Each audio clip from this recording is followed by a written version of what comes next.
Iron-Blooded Orphans once again had the best episode of the week by simply doing everything Aldnoah Zero doesn't.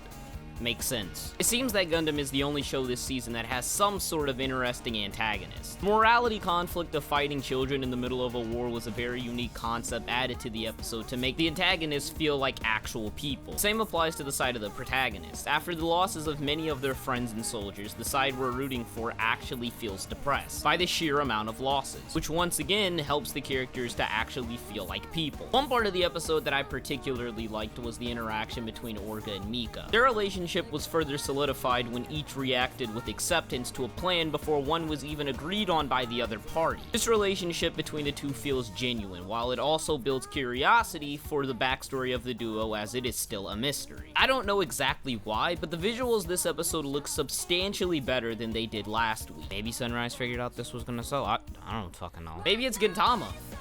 Probably Gintama. The animation was way more fluid this week and the art was more consistent, but still usually looked better than what we've seen from the show previously. World building was not as big as a focus this episode, however the explanation of why the Martians and people of Earth hate each other was not info dumped, unlike some shows this season.